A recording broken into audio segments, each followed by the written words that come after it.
Spider-Man, Spider-Man spins a web any size. There's so many I can't decide. Look out. Here comes the Spider-Man. Hey, everybody. Yep, we're talking about all the Spider-Man movies here today on Two Geeks and a Microphone.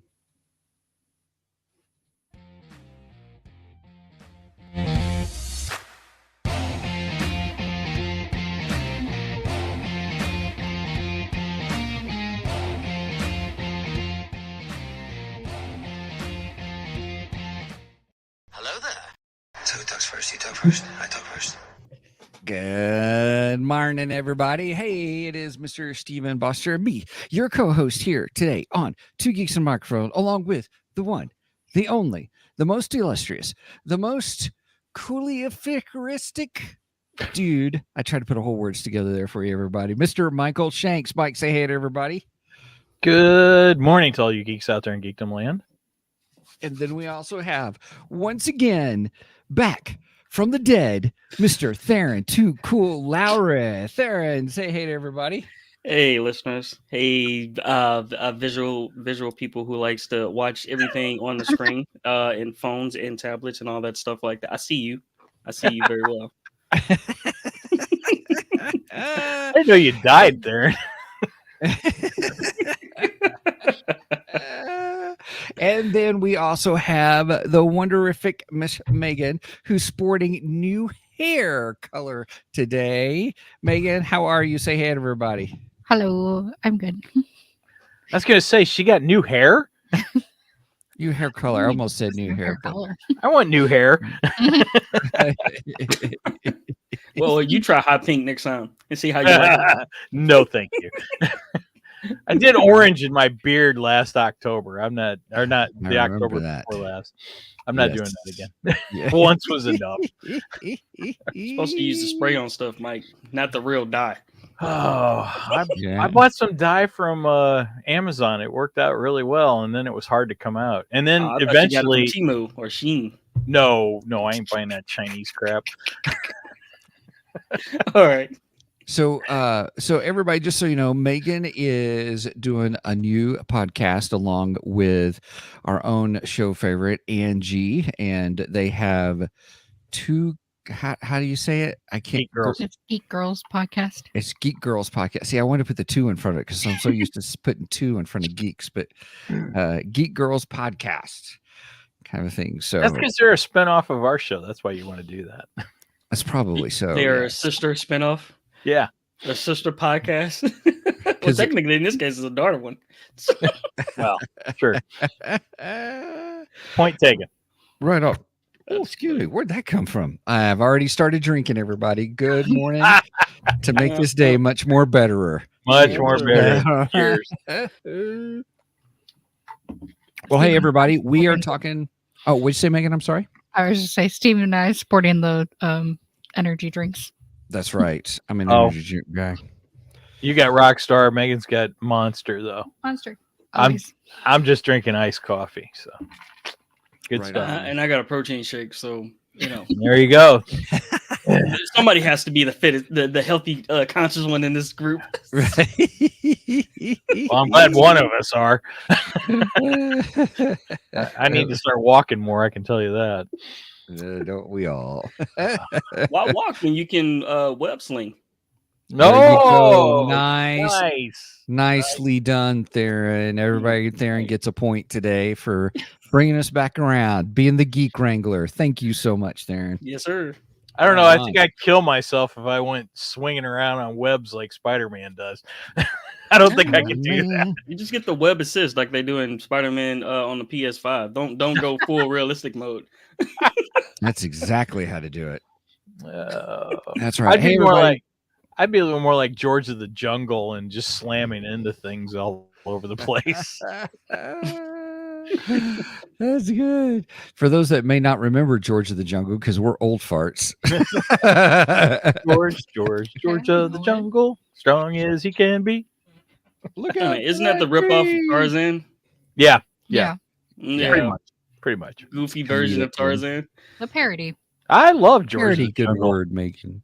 Yes, good parody word. is a great word. Ooh, that's a $5 Yes. word. Especially since Weird Al has a song for it. Speaking of parodies, so last week Tharen came up with a great idea, and I did turn it into a meme. Oh yeah. Oh yeah, I did. I always do. Yeah, I do that all the time. Darren doesn't even know what he did. I did turn it into kind of a meme. Hi, Sam. Let's see if I can present this real quick. Share screen. There we go. And bam!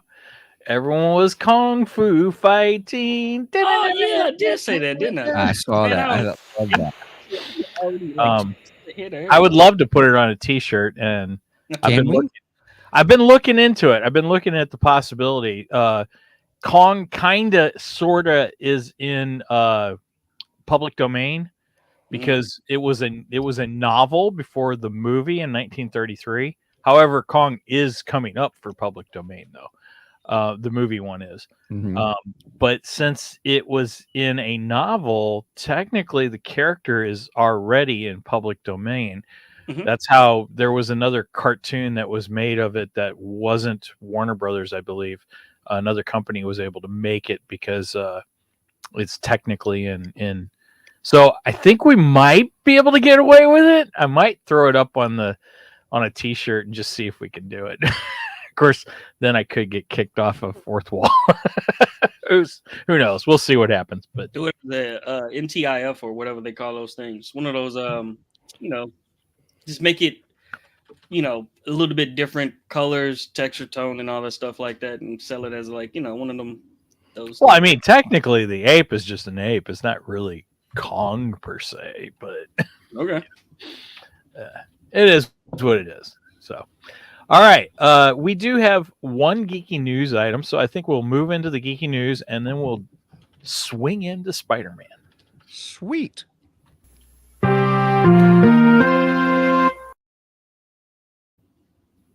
All right. So for the geeky news today, I just saw this morning.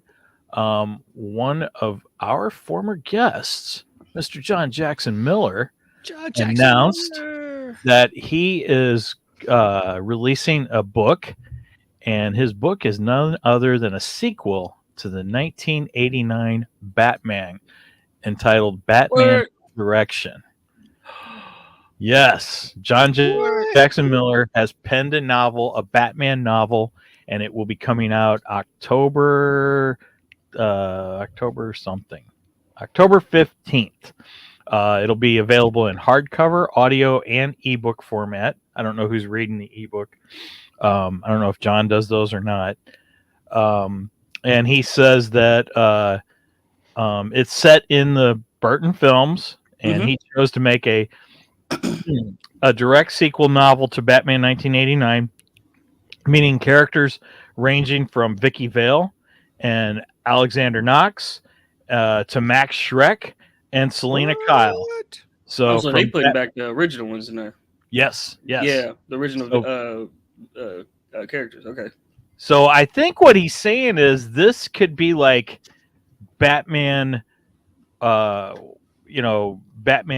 1.5 or something, Batman 89 1.5 or something, because it sounds like it will actually be between Batman 89 and Batman Returns, which sounds fantastic to me because you all know I love Batman 89. So I figured since John Jackson Miller has written it, we've had him on the show before.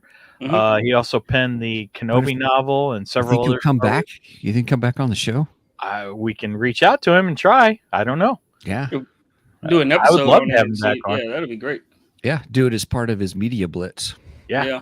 That would be fantastic. So I'll reach out to him, see if we can get him back. That would be fantastic. I didn't know that he was as big a 89 Batman fan as he is, but apparently he's a huge one.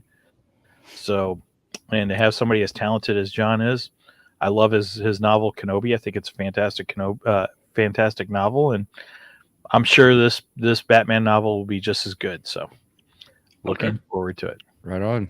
All right, that's all I got for the geeky news. Kenobi show. What's that? They did the Obi-Wan Kenobi show, right? No, he did the novel.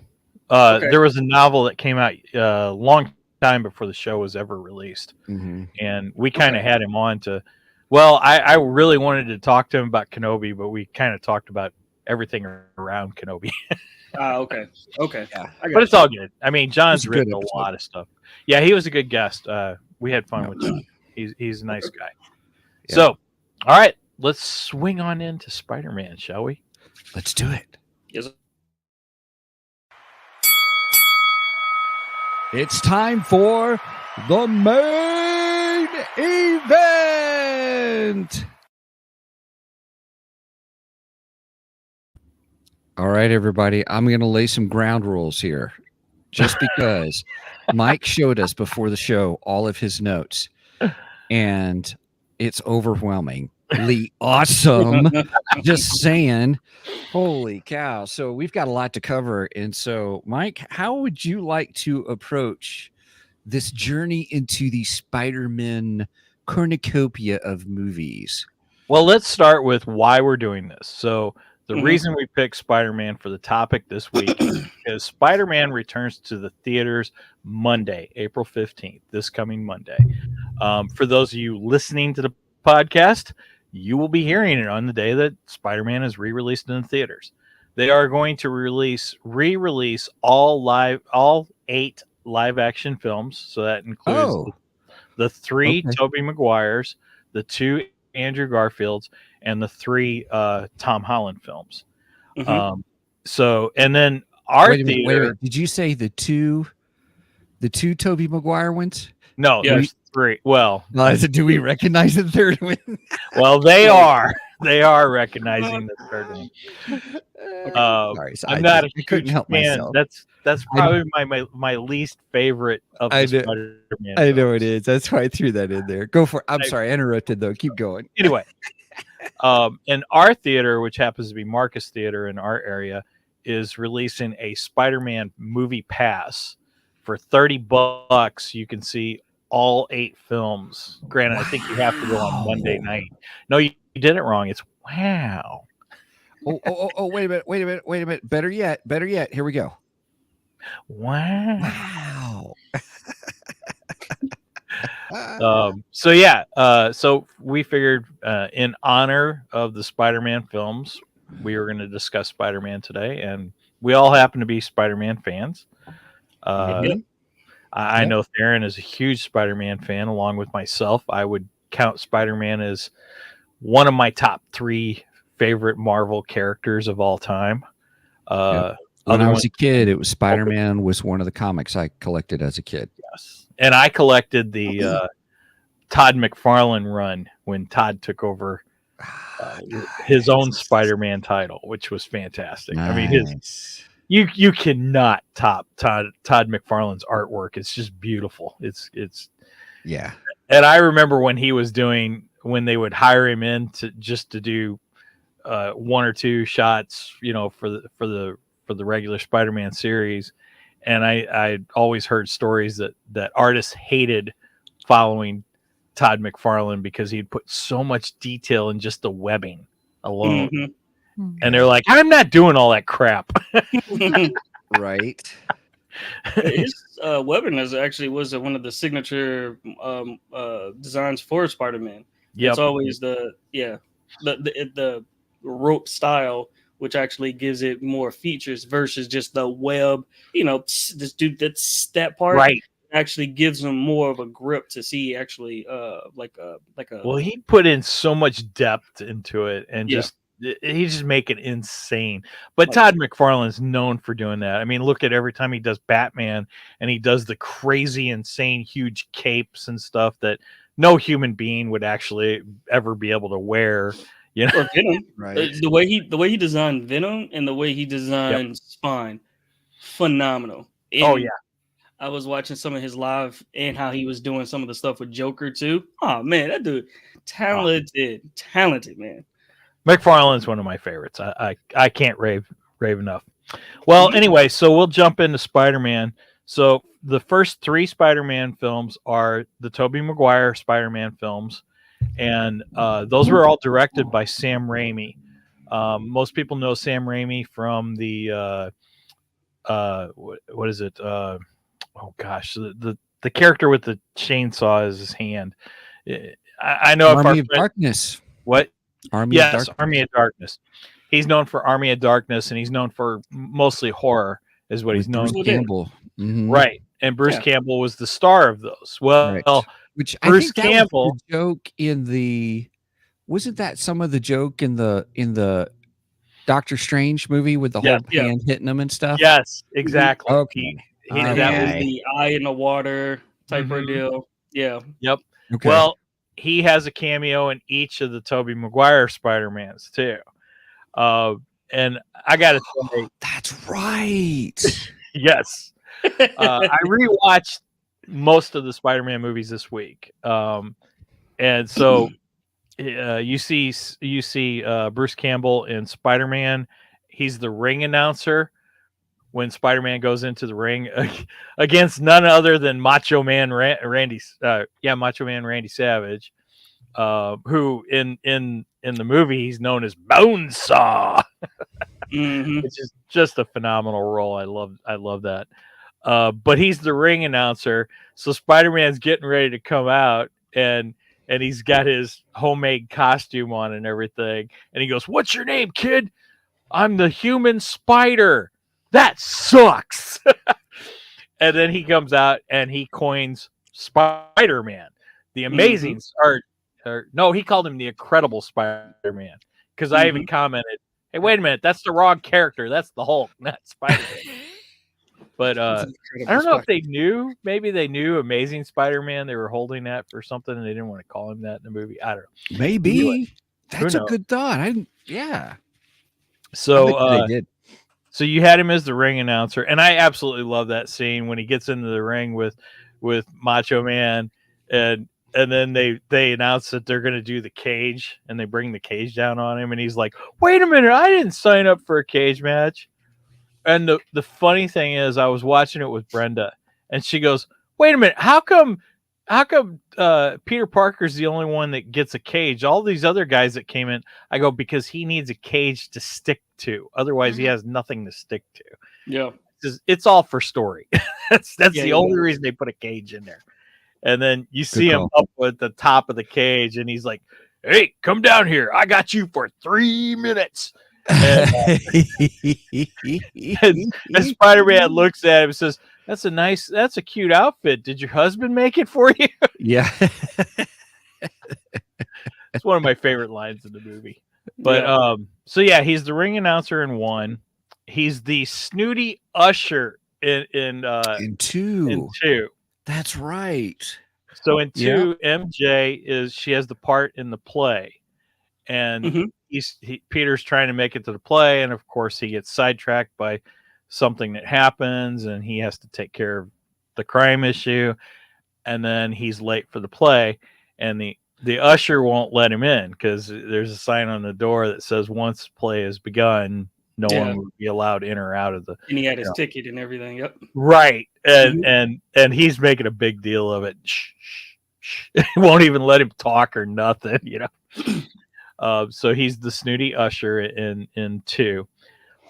3, I did not watch 3 this week, so I didn't see the scene. I probably should have looked it up on YouTube. But in 3, he's the maitre d' for the restaurant where Peter is going to propose to MJ. Yeah, right. He was the one that right before was it MJ? Hold on a minute. Say that one more time. Before when he was going to propose one more time. Sorry. Oh, okay. Uno más. Yeah, he was going to propose to her, and then I think that's when she kind of breaks up with him and all this stuff, and yeah. He was telling him when he was telling him to come to him, and then he was like, no, and he kept shaking his head, no, go back, and then that's when he kept like going back and forth. I remember the scene now. Yes. So I don't remember that scene too well, only because, like I said, I didn't rewatch 3 because 3 is not my favorite Tobey Maguire. Yeah. I was so disappointed in 3 because I was excited about 3 because Venom was coming, and Venom is one of my favorite characters. And I was looking forward to Venom finally coming to the Spider-Man universe. And then they announced that Topher Grace was going to play Venom, or Eddie Brock. I was like, yeah, doesn't look like a very football skinny, player. very exactly. That very was scrawny variation of Venom. right. Or Eddie. Nothing against Topher Grace. He's a great actor. I like him in a lot of things. But I'm like, wait a minute. You're as nerdy as Peter Parker. How are you going to be his bully? And Well, I don't in get that it. movie, they kind of like force connections when it came down to how the draw the story. So it was just like they were cool at one point, but then again, he felt like, oh well, he stole my girlfriend, he stole my job. Now Right. he's my enemy, and that was a little silly. Sandman, his thing was just all over the Oh, place. So see, you couldn't really get a good Sandman good would plan. have been perfect had they not retconned the killing of Uncle Ben in the first Yes. film, because Yes. they used Sandman's character and retconned it, saying that Sandman was the the reason actual why. one that killed Uncle Yes. Ben in the first movie. Now, number one, he doesn't look anything like that guy. Mhm. That's issue number one. Number two, I just hate the fact that they retconned it, because they kind of tied up that whole storyline where Spider-Man got him, and Spider-Man did not, he even says it in the Far From Home, whatever the latest one was. No Way Home. No Way Home. Thank you. He even says, "I got my revenge, and it didn't help." So that was the thing that okay. So can we agree with the first? I'm starting for 2002. The first iteration of the Spider-Man, when that hit, that was like amazing. That was amazing. Okay. Oh, Second one, I will give the second one out of the three. that was like the my favorite. biggest superhero movie since Batman Yes. '89. Yes, I mean, exactly right. Yes. I remember the Batman craze Mhm. of Batman '89, Mhm. and it was almost repeated, but it was Spider-Man now. Everybody you saw was wearing Spider-Man T-shirts, Yeah. in 2002. Just like in '89 and '90, everyone was wearing Batman T-shirts everywhere. Or So, just what's that? 2004 when Iron Man came out, everybody had the Iron Man mask. yes. Just how big Iron Man was. It was like he made and hit. And also at the same time too, you can't really just give it too much to Spider-Man in that movie. William Dafoe playing Hobgoblin Oh really my sold gosh. it. If they had the marketing behind his character and with Spider-Man, that movie would have been crazy. But it was still crazy. That was really what gravitated me and say, okay, the first Spider-Man and also Doc Ock in the second movie was like Yes. amazing. That one was really more story accurate to me. I mean, Yeah. as far Alfred as comics were. Molina was the actor, right? And Yes, he sir. was So good. It was incredible. incredible. Yes, Oh my very God. good villain. Very good villain. Very early villain that we needed for a superhero movie. My only complaint about Green Goblin was I'm not a big fan of the mech suit. I just didn't like it. Now, I loved what they did with William Dafoe as Green Goblin in No Way Home. He looked fantastic. I was like, this is perfect. This is the way he should have been all along. Yeah, with the rag and everything, the rag had it up, cape, and he had his flyer. They did kind of put the flyer. The flyer's fine. I have no issue with the his flyer. design. Yeah, it was just the suit design. It was just too mech, too military-ish. I didn't care for it. It just didn't feel enough comic book like to me. Felt a little too quote unquote real world, and I didn't care for it. So what you're saying is Green Goblin in No Way Home was much more better. Yes, sir. Yes. But it was still William Dafoe, and he was fantastic. He was great. Well, it's a great actor. Yeah. Yeah, and they did the whole internal, like the Dr. Jekyll and Mr. Hyde type reveal. They really did his character very, very well and justified in the No Way Home iteration. Well, and they did that in even Spider-Man and Spider-Man 2.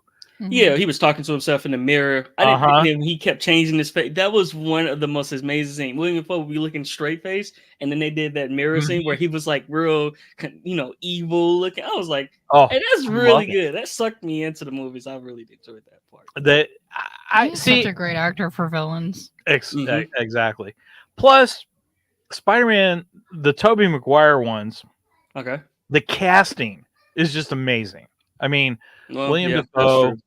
as Green Goblin, he's perfect. Yeah. I don't care what anyone says today. Everyone thought that Tobey Maguire was perfect for Spider-Man. Yes. I still like Kristen Dunst for MJ. MJ. I don't Yep. care what anyone says. I know they're Oh, all. she was like, perfect for that role, man. I thought she was fantastic. And okay, the other two characters, Aunt May, Mhm. awesome, just fantastic. Uncle Ben was great too. Don't get me Yeah. wrong, I love Uncle Ben. But then the one that looked Rice-A-Roni? like, huh? Rice-A-Roni? Uncle Ben? Never mind. Stop. I love that meme of Spider-Man in the grocery store holding the Uncle Ben's Uncle Ben rice. boxes. Yeah. That was really good. Although we can't have that anymore because they No, it's took Uncle canceled. Ben off of it. Yeah, that's But right. anyway, and then we have to give a shout out for James Jonah Jameson. I mean, Oh yes. Very oh true. my Yes. gosh, So He- that was really he looked like he walked right off the comic book page. He was Yes. fantastic. Yeah, So- he really showed the point in that one. Oh my gosh, he was so good. I loved it, and I love the fact that they've carried him on into the new Spider-Man too, and Yeah. they gave him a new look and took away his hair, but Mhm. it just shows that he's an older J. Jonah Jameson. JJ. Thank you, JJ story. thank you, Stan Lee, for all your double letter. Alliteration. Alliteration. Peter yeah. Parker, James Jonah Jameson. Oh my gosh! And So it just keeps going let's on and carry on. over. Okay, so we got the 3 in 2002. Yes. I mean from the 2002 to the 2007 lineup. As far as that, now you want to segue into the Andy Garfield ones because Andrew those, Garfield. yeah. I say Andy Garfield, Andrew Garfield. I Andrew think they Garfield. call him Andy too in the movies, if I'm not mistaken. I don't know. Andrew. Okay, so the That's the Amazing Spider-Man. yes, the and Amazing Spider-Mans. So in the first one, his foe in that one was shoot. The lizard. Yes, the lizard. The lizard, yeah. Mm-hmm. Which that's funny because they did introduce Dr. Connors in Spider-Man 2, but you could tell they were setting him up, but they never Yeah. used him. They never Yeah, went, yeah. because you had Dr. Who's Connors. Dr. Connors in the second one? He's his professor at the college. Yeah. When Peter's going to college and all. Mm-hmm. He's the one that tells Dr. Octavius, he's friends with Dr. Octavius, and he sets up the meeting with him, and he's the one that tells him that Parker is brilliant but lazy. Yeah, That lazy, and then he's always late. And he was like, "Where are you going?" Right. Yeah, and it was the same that he stopped him in the in the outside in the park area. Yes. Yep. Yes, that scene. Yeah, so Connors was always there, but he wasn't set up to run the organization like Osborn. A reason why he was actually more reason why he took off in the Amazing Spider-Man is because Osborn was actually because they lost their CEO, William Dafoe's character, and then he took over in his organization, making synthesis for like what's that, reptiles or something like that, the cold-blooded Right. animals. Well, he was trying to figure out how to Get his own basically back. mix lizard Or hand DNA back. with human DNA in order to Mhm. grow a limb back and so on and so forth because he had lost his arm and everything. Yes. But you do have the lizard as your main enemy, but then they also brought in Green Goblin because they introduce you towards the end of the film to Hobgoblin. well, no, he's really Green Goblin because okay, what's the Osborn's the dad's name? It's Norman. Norman. Yeah. Norman dies, but Norman passes on all of his information to Harry. Yeah, Harry Osborn. So you never see Norman take on the Green Goblin costume and everything, but we see Harry take it on full on with the glider, and he looks more like a goblin. I'll give him that. Yeah. They didn't give him the mechanized suit like they did in the Tobey Maguire series. But they did give him the exploding pumpkins, though. Yes. Yes, Well, that they both had exploding pumpkins, Mhm. which that's a staple for Green Goblin. You have to have yeah, exploding pumpkins. I mean, after all, Green Goblin's kind of Spider-Man's Joker. That's who he really is. Yeah, that's because he got with the grinning face type ordeal. Right. Yep. Yeah. But he was a decent Green Goblin. William Dafoe was much more better. Much more better. Cheers, everybody. Nice. Yeah. He sold the character on that one. The thing I did like the Lizard though. I thought the Lizard was great. Lizard was good in the first one. What about now? We're going to talk about the second one though, the Amazing Spider-Man 2. Yeah, that one was the number 3 in Sam Raimi's to me because you had Electro, you had. I don't think Sam Raimi directed Amazing. No, he didn't. I'm just saying, like it's compared to Spider-Man 3 based off what they tried to do with the bringing all these extra characters. Because Jamie Foxx played Electro, you had what's that? You had what's his name? Giovanni. I can't think of his name right about now. He played Rhino. Remember, Rhino came in at the that was the end of one. Rhino came in at the mechanized Rhino. Yeah, that wasn't. Yeah, that was horrible.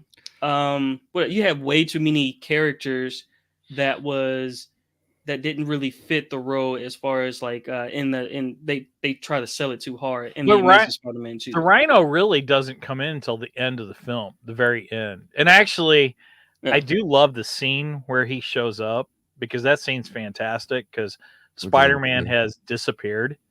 And the little kid that he protected from the bullies, that little kid he's on the scene and he's wearing a Spider-Man costume, and he gets up and stands up to the Rhino, and which I thought was fantastic because he's like, Spider-Man's not here, I'm gonna stand in for him, and then all of a sudden Spider-Man swings in and is like, hey, good job, buddy. I'm glad you're brave and all this. He goes, now, how about you go take care of your mom and I'll take care of this guy. Yeah. So the dynamics even between the Rhino sucked, that scene was just fantastic. It was a great Spider-Man scene.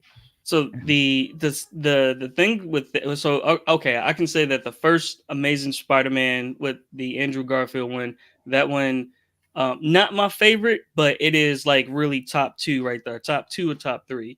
And I get to my favorite in a second. But then again, I'm gonna say no, that's my top 2. My top 3 will be the second Spider-Man movie from the Sam Raimi one, and I'm gonna reveal my top one at the end once we get down to it. But then again, at the same time, I feel like the what do you think about the dynamics before we get down to the Tom Holland ones, about the MJ and the Tobey Maguire one versus the Spider-Man versus the Gwen, because I really did like Gwen Stacy's mix on it versus the Kirsten Dunst MJ version and within Spider-Man trilogy.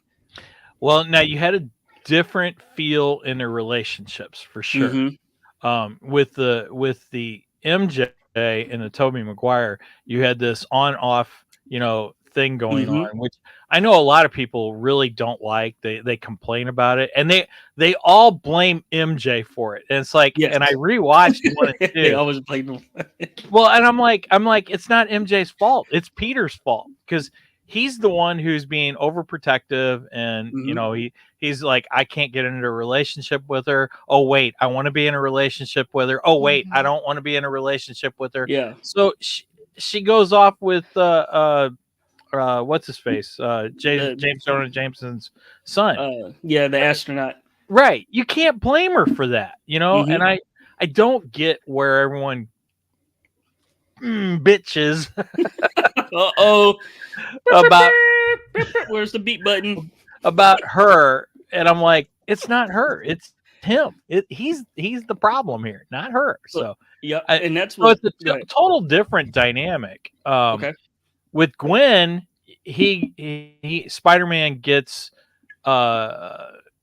he is feels guilty because of her father and his promise to her father that he's going to keep her safe. But he is open and honest with her of what is going on with him. Where Peter wasn't open and honest with MJ in the first ones. So I think they're totally different dynamics, and I actually love both relationships. I think Yes. both relationships are great. Yeah, I how think his you keep the relationship girl with Gwen is one better, thing. though. Yeah, I think so too. And that's one of those things that I do like the dynamics with Spider-Man versus Gwen Stacy versus Spider-Man with Mary Jane. Granted, over time, him and Mary Jane, they keep going, they having an off and on, but then ultimately they got married and all that good stuff like that. Right. It's like Peter can he can get the girl. How does he keep the girl and also try to keep everybody else safe and then try to maintain that? With Gwen, well, we already know ultimately he tried his best to keep her safe in that iteration of the story, but they're just not good for each other long term. That's why later on that Gwen and Miles become a couple in the future. But then Oh, did again, they in their actually story, become a couple? yeah, they Wait a actually had minute, kids time and out. everything. That's that I we're didn't know talking movies, not comic books. Oh, my Time fault. out. Well, wait. Miles had 2 movies too. Granted, they weren't live action. Okay, so I was gonna get. they're That's what animated. I'm gonna roll into that one too. Okay. So So, yeah, go ahead. well, I do want to I do want to point out. Okay, even though I think the relationship between Peter and Gwen Uh-huh. is portrayed a little bit better than the relationship between Peter and MJ Okay. in the live action films. In the live In action comic Sam book, Raimi. I Mhm. still rank Peter and MJ as 2 of the greatest comic book couples ever. It's them, and then it's Stable? Clark and Lois. Stable couples? They ain't the most stable couple. I ain't gonna lie Well, to you about no, that. In the comics, I though. mean relationship wise, and just the Okay. way they feel about each other, and so on The and so duo. forth. Yeah, go Right. get 'em, Right. Tiger. They had a lot of Yes. memorable moments in there and stuff like that. I do Oh, like and that dynamic. we did get the go get 'em Mhm. Tiger a couple Yep. times in the Yep. token. So eventually they came around at the end of I mean, towards the end of the Raimi series, and then they became like together. Right. When they went into the Amazing Spider-Man and stuff like that, obviously, ultimately, Gwen. There were more emotions in there because you've seen the limitation of what Spider-Man can do and he can't do. He can't do too many things at once. He can't save a bus and he can't also Right. save the girl and try to fight the villain. So that part, I love the dynamics of that because it bring more elements. Like he's not. I mean, he can be amazing, but he can't also be amazing because he can't do so much when he's faced on against multiple feats and everything that nature. They So what showed a you're lot of saying that in that is character. he's amazing, but he's not superior. True. If he can get some, yeah, that's true. He can't do He's it all going back himself. into the He, comics. Yeah, I am going back into the comics there because so Superior Spider-Man is actually Doc Ock. Doc Ock yeah. when So Doc with Ock takes over Spider-Man's body. But anyway, which I am currently reading, by the way. yes. So Great that series. part Highly is recommend that series. the Superior Spider-Man. Yeah. He's a better because he's I get it. but when you roll into okay, so that was one because they have more action and also there was you can actually see that Spider-Man had his limitations in the Andrew Garfield ones. That's the reason why I like the first one versus the second one because I didn't really care about his road gallery. That is very cheesy on that one. For Andrew Um, Garfield, you yeah, mean? Do you for think Andrew that Garfield. suffered from the same problem as 3? Just too Yes. many villains? Too many villains trying to tell all of their stories, and you got 3 acts, and it's just like each of them. Okay, in first act you introduce this villain, second act you introduce how they're all going to coalesce during the third act, and it's going to be wrapped up in 15 minutes. Is beyond me. So. And then when they do that, it's just like, this He isn't. said But then doo-doo. you look at when you look at Homecoming, Come on. though, or not Homecoming. Mhm. When you look at Far From, or yeah, Far No From Way Home. Home. Far From Home. When you look at Far From Home, they did a great job, and they had tons of characters in that one. I mean, No. you had 3 Spider-Mans, and then you had Doc Ock, No Way Green Home. Goblin. Oh, No Way Home. No Sorry. Way Home. You had Yes. Doc Ock, Green Goblin, the Lizard. Yeah. Um, Well, that uh, made You had pretty sense. much- You had all Electro. the You had villains everybody. from all the movies right. before. Yes. Except for Venom. Venom Except was for the Venom. only one. Yeah, I Yeah, think the technically. reason. Yeah, Well, I think No Way Home having all those villains worked because we already had backstory or we already knew where Yes. they came This from. is So true. we didn't have to go back in time, quote Mhm. unquote, in order Right. to in order to set up those characters we already knew, and then when each one was introduced, you're like, "Whoa, goosebumps!" Yeah. You know, kind of a thing. You know, you heard the voice of the Green Goblin, and you're like, Mhm. And his laugh is Oh, what yeah. was signaling. Oh, when you heard Yeah. that laugh, oh, it even, is go even time. hearing Doc Ock go, Peter. Yes. Oh Yes. man, I That one- love Doc Ock. I think Doc Ock Yeah. is amazing. All right, we'll get back to. I'm sorry, I didn't mean to jump. Oh ahead no, of no, you, that's but, no, that's but so- I think the issue of the whole Mhm. villains, it convoluted the storytelling in the third one, and I Yes, agree that it agreed. convoluted the storytelling in the Andrew Garfield #2, the second Yes. one. True. And Now- Mhm. but I will say they did make it work in No Way Home, and well, I guess we'll get to And- that in a minute. Yeah, there we go. And then we can segue into the Tom Holland ones right now. So One. we got it. If we're talking about Amazing Spider-Man 2, we have to talk about the elephant in the room, which would be Jamie Foxx. Because a lot of people did not like Jamie Foxx's character in Oh, yeah. Amazing Spider-Man 2, the Electro. Really? And I got Oh yeah, yeah. Oh, Oh yeah. yeah. he was a Huh. big It was bad. disappointment. It- Now it I was- gotta say, I Mhm. rewatched it this week. I actually liked him better than I remember liking him back when it was released originally. I rewatching it, I think I had a second look at him, and I'm like, yeah, his character before he becomes Electro is goofy and silly.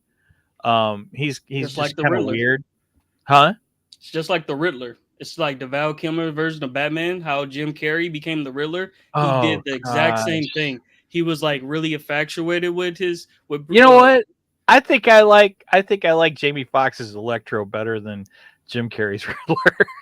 Oh, you Everybody, I'm going to pause here for a second. Join us next week as we do Batman movies, and we will pick that part of the conversation up. No, I didn't I'm hear that. wrangling us back because I need to hear more about the whole Jamie Foxx thing, though. Keep going about this, because I guess I didn't realize that it was such a big to do. Oh yeah, that was one of the big things about Yeah, Amazing Spider-Man is his character was just like he was really infatuated with his job and with eels, with electric eels, and and eventually I believe he went to that. I'm gonna fast forward a little bit. He was really passionate about a project he was working on with electric eels, and then he ended up getting fired, or his project or a program got cut. and Oscorp stole his idea too. They stole his idea, Right. and then he ended up. Didn't he end up falling into the vat, or he ended up trying to consume the power of Electro?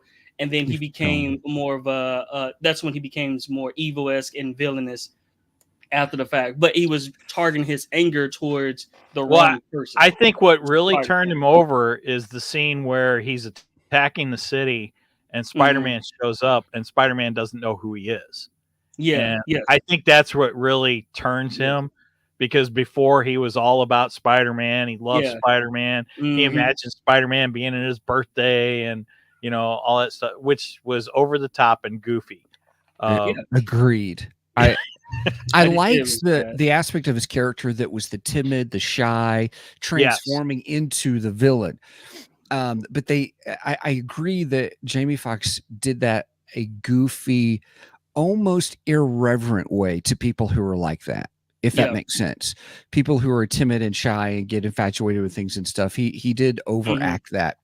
Now, I did enjoy the aspect of, I thought he did great as the villain, and I really enjoyed him when we came into No Way Home. Yeah.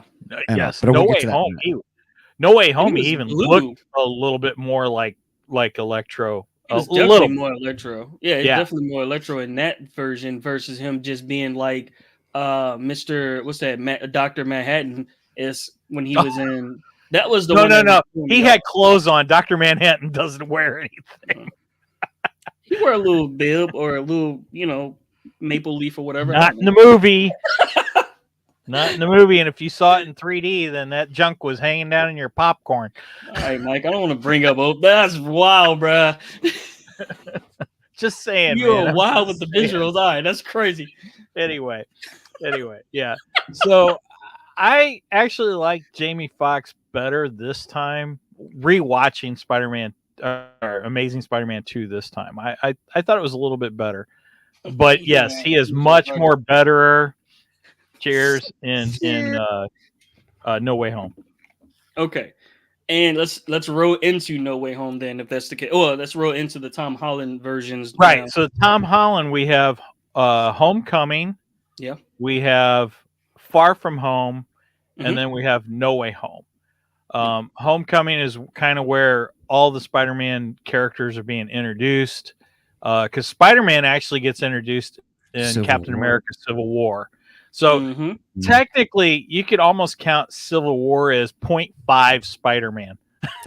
Yeah. Did anybody else get chills when he showed up in Civil War? Oh my gosh, that was awesome! I I'm love like, it. what?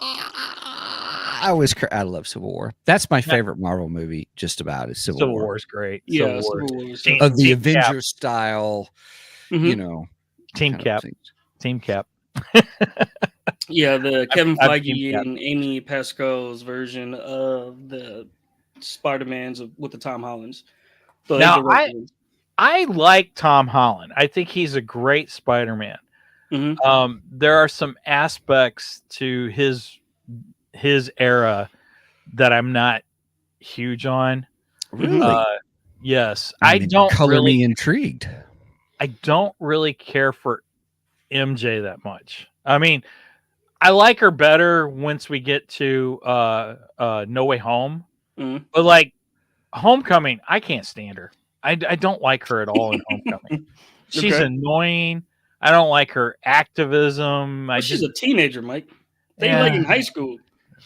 Yeah, maybe you're right. Maybe that's why I don't like her. I don't know. I don't like Ned. I love Ned. Ned's fantastic. He's a great. teenager too. You talking about the guy? You talking about? Yeah, the, but he's not The guy in near the chair. the guy in the Yeah, chair. guy in the Ned. chair. You a guy in the chair too.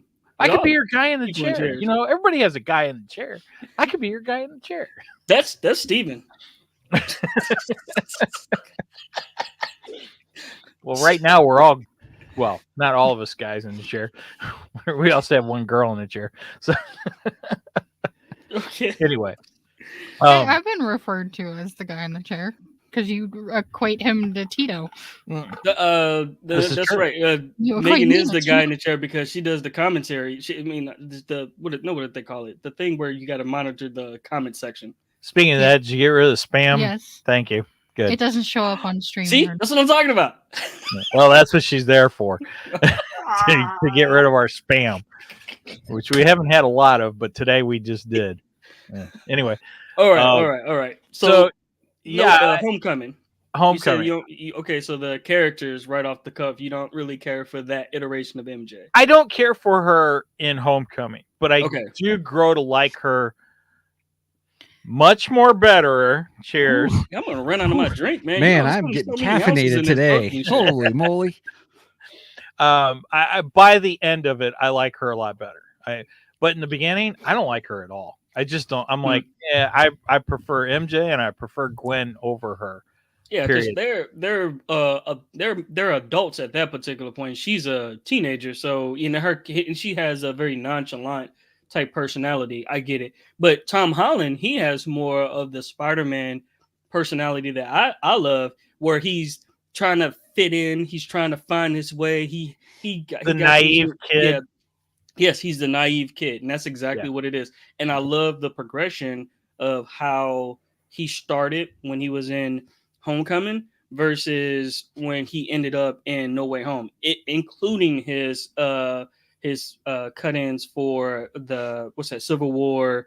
I think 1 and 2. Is it 1 and 2? 1 and 2 of Endgame. Yeah, so and Endgame and stuff like that. He still wanted to be Mr. Stark. I don't feel so good. I don't. Yeah, feel he was so still good, trying to Mr. find his Stark. place as far as like, okay, they're not really fully accepting him because he was obviously still young, still kind of learning his abilities, but he's not ready to roll with the big boys, and they keep benching him or telling him, hey, chill out. This is not your fight. This is for the adults. You are still a child, and that's the whole theme of his character. And two, when we got to No Way Home, where he didn't have any adults that basically to dictate. I mean, yeah, he had AI, but at that time he had to do his own thing to try to figure out how he's going to be able to save the day, which I think that as a character development of his story arc, as being Spider-Man, was phenomenal.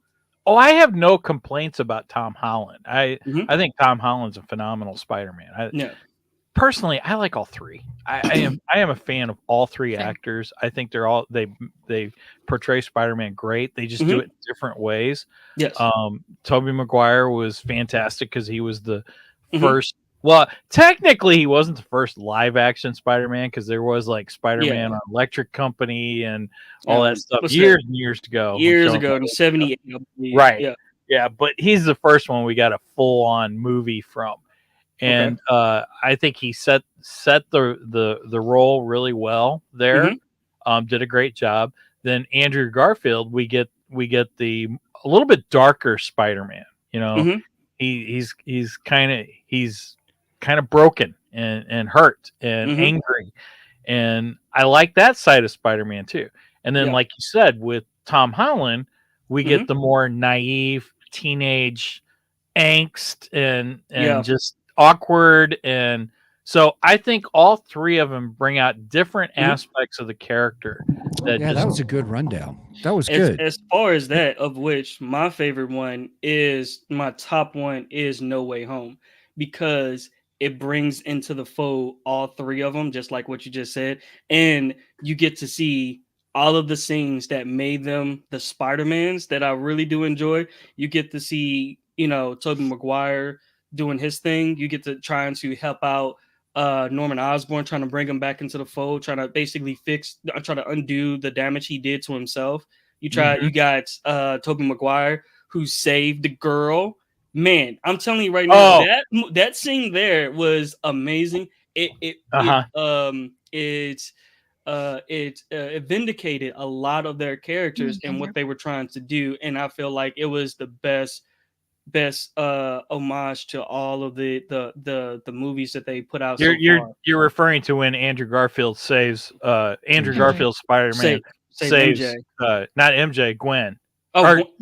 No, yeah, MJ. I'm sorry. It was MJ. Yeah, he saves MJ, but he's basically, in his mind, he's seeing Gwen because he couldn't save Gwen. And that's a tearjerker right there. That one was good. I cried at that point. Yeah, that part. And then when they all worked, you got to see all of the Spider-Mans in their different in their different ways, their perks as far as how they use their scientific brains or just their genius level mindsets to try to fix the villains or the rogues that that was their big bads in their movies. I think that was amazing how they did the storytelling. And like what Steven was saying, that was when they really paid homage to making sure that, how that third act came together and it all makes sense, because it wasn't just one guy doing it. It was all of them. And that scene where they had the slow-mo where all three of them was coming in their road galleries, man, top tier performance right then and there. That's my all-time favorite movie right there.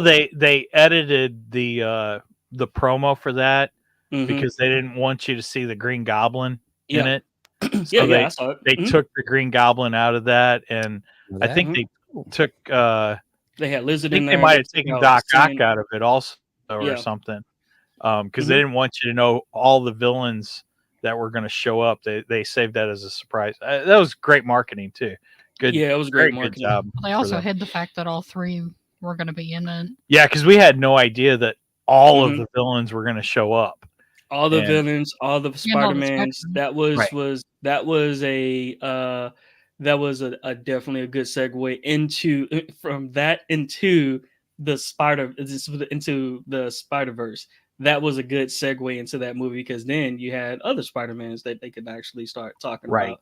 Yeah. So the animated movies. It was a rumor. There was a rumor that all three Spider-Man were going to show up, but no one knew for sure.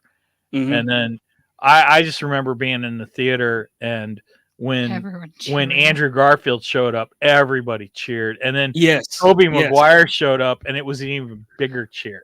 Yes, it was like, oh, where's Ned? And then all of a sudden he just walks through. Oh man, I'm gonna have to watch the movie again now. I watched it Thursday, I believe. That movie. I love it when they're telling Andrew Garfield, when they're like, okay, prove that you're actually Spider-Man.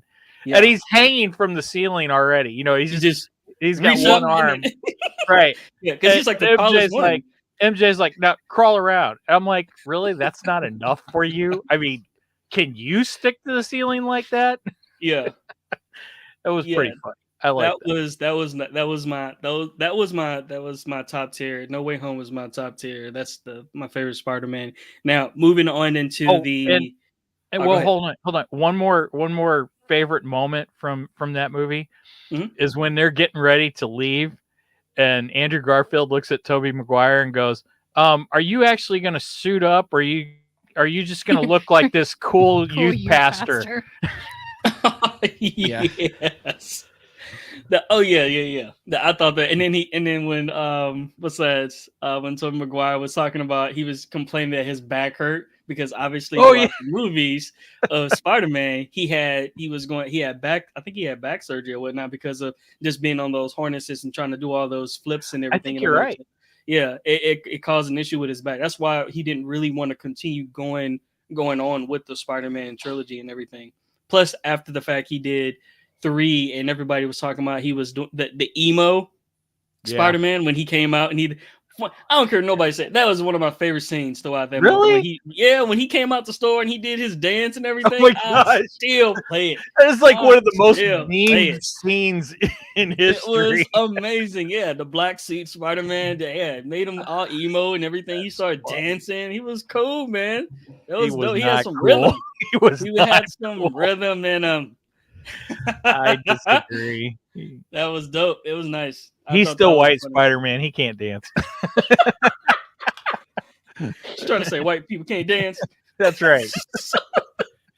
Oh my anyway, God. So since we've gone through all the Spider-Man films, I thought real quick we'll run down. So Stan Lee has been known to make cameos in every Marvel MCU film. Yeah. He actually, I didn't realize this until I was doing some research this week, but he actually made an appearance in the original Incredible Hulk TV series with Bill Bixby and Lou Ferrigno, actually, which I thought was fantastic. I didn't realize that. And heck, I used to watch that show when I was a kid. But so I just figured we'd go down the Spider-Man appearances that he's had. We won't go through every single Stan Lee appearance, but so the Spider-Man appearances in the first Spider-Man, Stan Lee can be seen in a scene where he and a little girl run to escape debris caused by the Green Goblin explosions. In Spider-Man 2, Stan heroically saves a fellow innocent bystander from debris as Dr. Octopus wreaks havoc in the city. Spider-Man 3, instead of dodging debris like he did in the last 2 Spider-Man movies, instead he delivers a profound piece of advice to Peter Parker in the middle of Times Square, telling him, I guess one person can really make a difference. Then in The Amazing Spider-Man, and oblivious Stan Lee can be seen minding his own business. I think this is one of his best cameos, by the way. I love that one. Minding his own business. Yes. He was in the library, the librarian. Right. And he's got headphones on, and they're tearing up the entire library, and he's oblivious to it. Yeah. He's just bopping along to music. Yeah. Oh, it's probably my top Stan Lee cameo of all time. I think it was great. Then in Amazing Spider-Man 2, Stan seems to be the only person who notices Peter Parker quickly change out of his Spidey outfit and into his cap and gown. He's going, hey, I think I know that guy. Then Spider-Man Homecoming, as a nod to that same cameo in the Andrew Garfield one, he appears as a neighbor who spots Spider-Man and exclaims, I think I know that guy. It was almost the same cameo repeated. It was pretty good. Yeah. And then so I also got a quote from Phil Lord and Chris Miller, who continue the tradition and work Stan Lee into the mesmerizing Spider-Man across the Spider-Verse.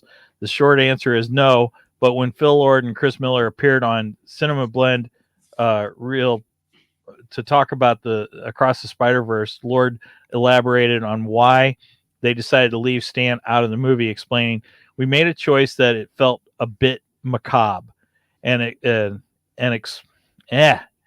exploitive to put someone in a movie when they could no longer offer permission. So that was just our choice. Every once in a while, we second guessed it just because we suspected that he would have been delighted. But in any case, he is all over the movie anyway.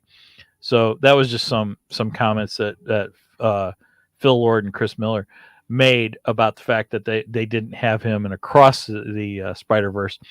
But in the first Miles Morales one, he does make an appearance in that, and that's when Miles Morales shows up at the little shop, which is Stan's shop, and he buys the toy Spider-Man costume, like the Halloween costume. Oh, that's right. And he asks him, "Can I return it if it fits?" And he goes, "Oh, it always fits." They always fit. And then he points to the sign. The sign says, "No refunds." Yeah. No returns, no refunds. So we got the live action ones out of the way. As far as that, now, did you want to talk about the Into the Spider-Verse, or those are the animated movies? We already had it. We already had a podcast. Sure, on those. sure. We could go into that a little bit. I think we're like right over the hour. Nervous. Yeah, I was thinking we already talked about the live action ones, but the Into the Spider-Verse is the animated movies. I guess we can reserve those for our animated movies of what we want to. If we want to revisit Spider-Man animated, because they are talking about making a third animated movie for Into the Spider-Verse, and I want to kind of reserve, some talking points. Okay, okay, sounds good. Well, I think we covered the live actions pretty well. Yeah, I do have a question for everyone. What is, if you have to pick a favorite live action Spider-Man, what is your favorite live action Spider-Man? And I'll start with Steven. Spider-Man 3. I'm just kidding. I'm getting him riled up. Sorry. No Way Home is my favorite. That's No Way Are Home. you talking movie or Spider-Man? I'm talking live action Spider-Man movies. So Tobey Maguire, Andrew Garfield, and Tom Holland. Oh, between the three. I thought you said movie. Sorry, my bad. No, I said movie. Yeah, you did say I movie. said, Oh, but I'm saying which one? all the movies, spanning all 8 of the movies. Which is your favorite? No Way Home. No Way Home. Okay. Mm-hmm. It almost culminated all of the stories together, kind of thing, and so I really enjoyed them. Yeah, agreed. I would say the same thing. Oh, I'm sorry. Go ahead, Megan. Oh, Megan. I also No Way Home. No Way Home. All right. And if it's any consolation, if I was gonna pick a favorite Spider-Man actor, it would probably be Tom. Okay. All right. Darren. Yeah, I'm going to say no. My favorite one is No Way Home. No Way Home. I said it and I meant to save it for this part, but I ended up saying it because we started talking about it and I got really passionate about it because that was like one of my favorite ones. I think I watched that thing like 20 times, but yeah, No Way Home is definitely my favorite. For me, it's a little difficult to pick a favorite, but I kind of bounce between Spider-Man 2 with Doc Ock, and No Way Home, just because I absolutely love the portrayal of Doc Ock, and then when he comes back in No Way Home, he's it's so good. Because I was thinking, I was literally thinking the same thing. I was like, do I want to go to? But then Green Goblin's reappearance is just so. They did such a good job at reintroducing all of those villains and just making them so good. Homecoming is fantastic. It's a great movie, and I agree with you, Steven. It just brings them all together. It's so well done. It is a very, very good kind of. It would be a good outline movie to use for any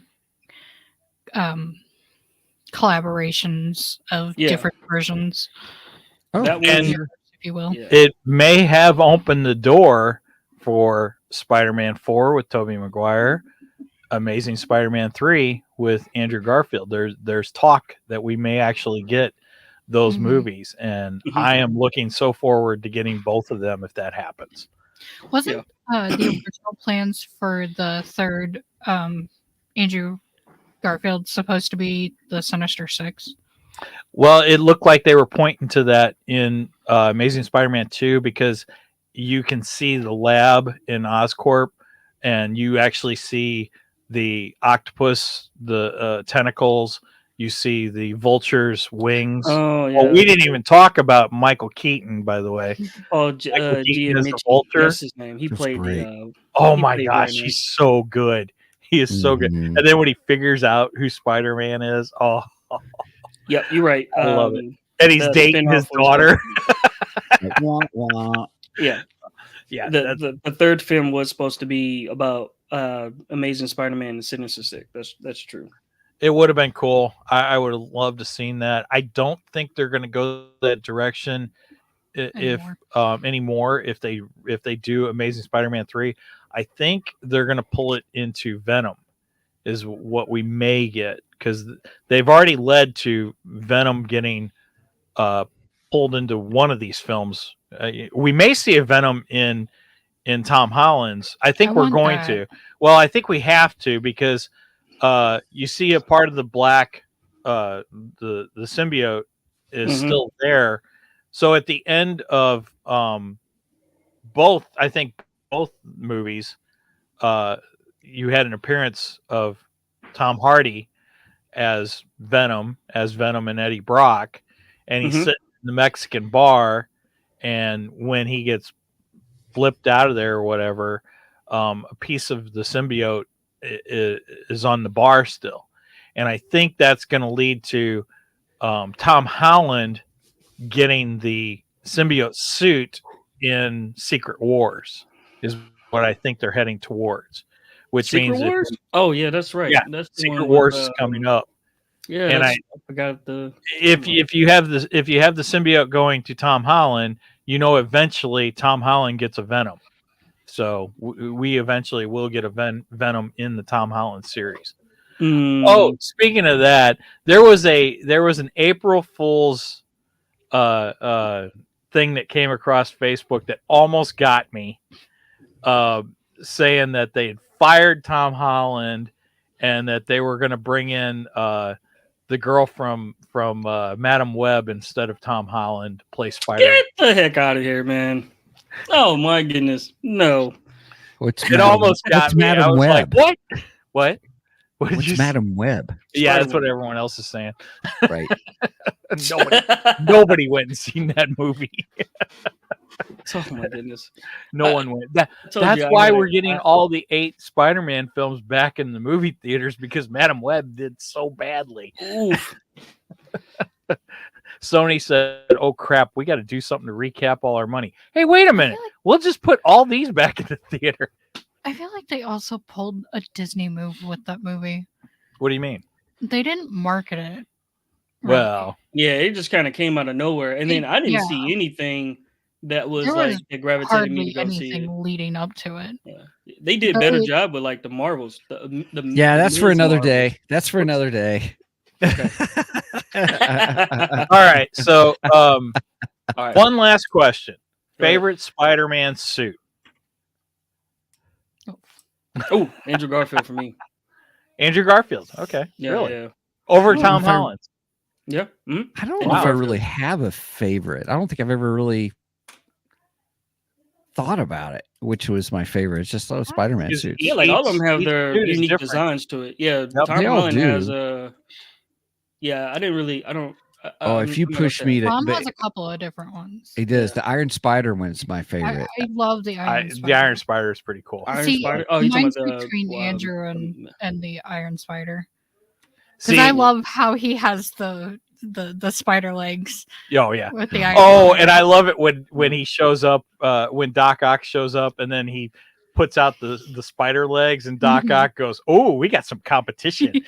Oh yeah, that, and then his Iron over Spider suit is more nanotechnology, so he can take over Doc Ock.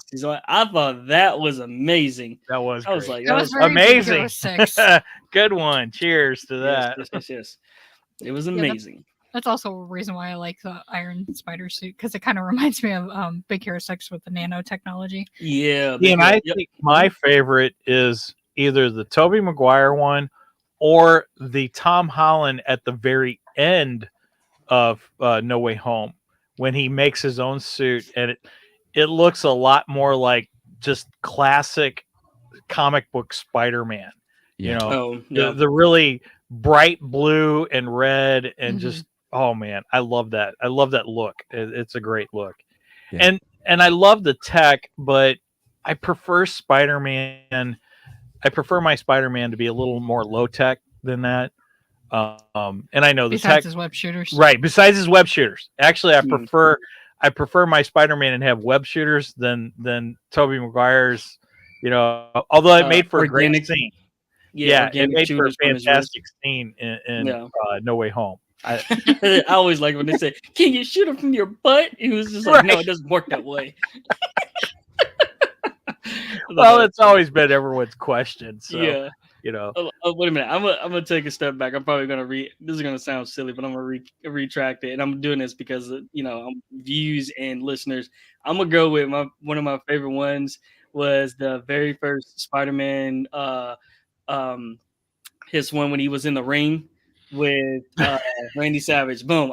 That's my favorite one because he had the goggles. It was all he had a hoodie. It was the colors. He was out, and it was just like it was thrown together. If I was going to be a crime fighter, a vigilante, or just basically going out there, my stuff would look like that. That's the first thing I would grab: a hoodie, a mask with a goggles, something. I'm not going to get spandex. I got money for that. So, it's awesome. oh, that's funny. That's funny. All right. Well, that's all I have for our amazing Spider-Man episode.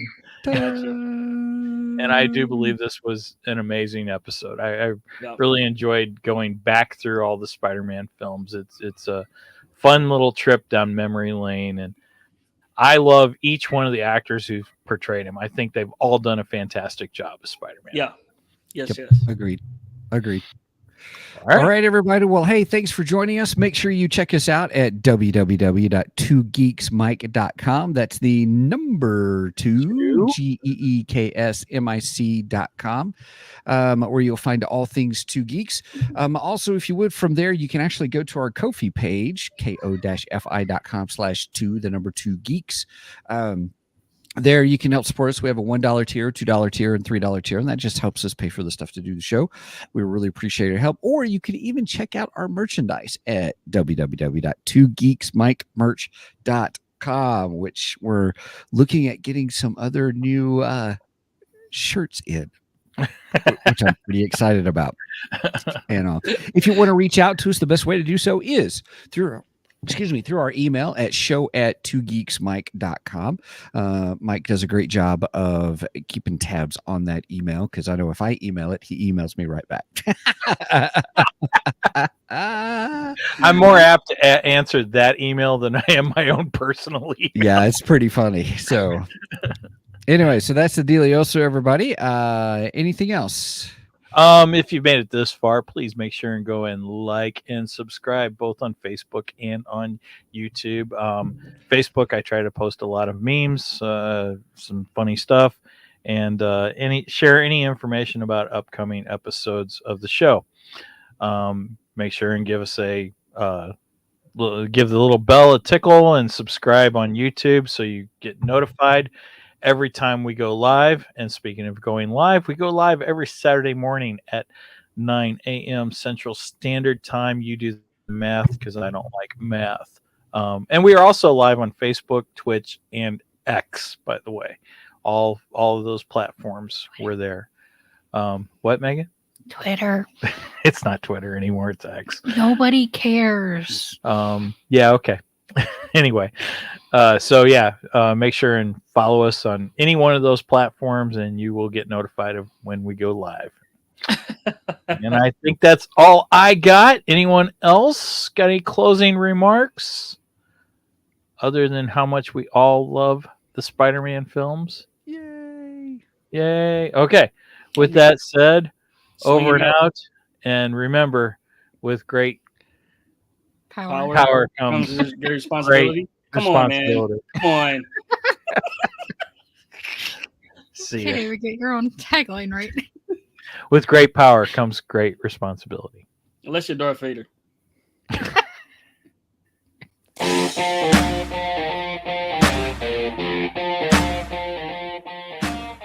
Thank you for joining us today on the Two Geeks and a Microphone podcast.